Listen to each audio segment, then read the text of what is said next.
Après 5 jours d'âpres négociations, le gouverneur de la Banque de France a finalement convaincu l'exécutif d'abaisser le taux du livret A de 1% à 0,75%. Les épargnants, on va dire qu'ils ne sont pas très heureux. Mais c'est une bonne nouvelle, en réalité, il fallait le faire. Alors pourquoi il fallait le faire? D'abord, parce que le taux du livret A à 1% alors que l'inflation est à 0,3%, il coûte très cher. Il coûte d'abord très cher au logement social. Le logement social, en effet, se finance sur la collecte du livret A. Donc plus le taux du livret A est élevé, plus le financement du logement social est élevé.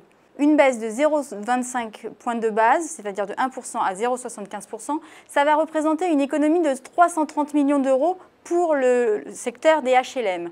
Alors ça va être une bouffée d'oxygène pour le logement social, mais ça va aussi l'être pour le budget de l'État.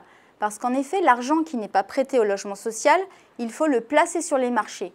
Et alors que le livret A est rémunéré 1%, les marchés, les taux sont très très bas. Donc le différentiel, c'est à l'État de l'assumer. Donc si le livret A passe de 1% à 0,75%, ça va grosso modo représenter une économie de 350 millions d'euros pour le budget de l'État, ce qui n'est pas rien.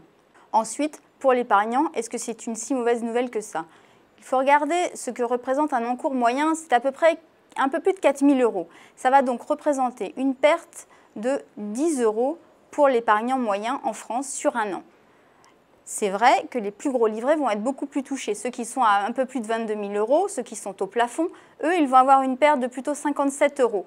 Mais ce sont les épargnants les plus aisés. Quant aux plus petits, les plus modestes, l'Observatoire de l'inclusion financière vient de révéler que ces gens-là utilisent leur livret A comme un compte courant.